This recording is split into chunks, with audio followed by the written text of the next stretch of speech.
मध्यरात्री खोपोलीतील सिद्धार्थनगर परिसरात अचानक मुसळधार पाऊस सुरू झाला। या जोरदार पावसाने नदी दुथडी भरून वाहू लागली आणि काहीच वेळात येथील नव्याने बांधलेला पूल जवळचा पायवाट पाण्याच्या प्रचंड प्रवाहात वाहून गेला। या घटनाक्रमामुळे नागरिकांना प्रचंड त्रास सहन करावा लागला। अनेक घरात पाणी शिरले, लोकांना झोपेतच घरातून बाहेर पडून उभं राहावं लागलं, तर अनेक गाड्या पाण्याच्या उंचीमध्ये अडकल्यामुळे रस्ते जलमय झाले।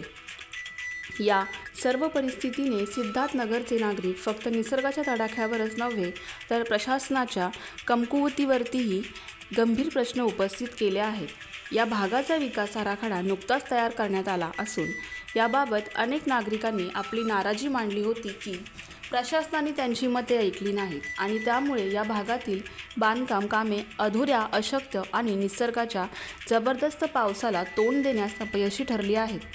हेच कारण आहे की नदीकाठीच्या या भागात पायवाट आणि पूल पावसाच्या पहिल्या जोरदार तडाख्यातच वाहून गेले।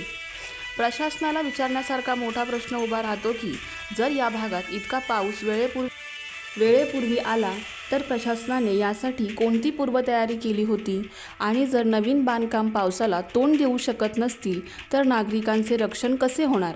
लोकांची घरं मुळीच संरक्षण न मिळाल्यास त्यांचे जीव आणि सामान यांचे रक्षण कसं होणार? आता प्रशासनाने तातडीने या प्रश्नांची उत्तरं द्यावी आणि भविष्यात अशा प्रकारच्या परिस्थितीसाठी योग्य योजना आखून नागरिकांचे जीवित आणि मालमत्तेचे संरक्षण करावे, नाहीतर लोकांचा रोष फक्त वाढेल।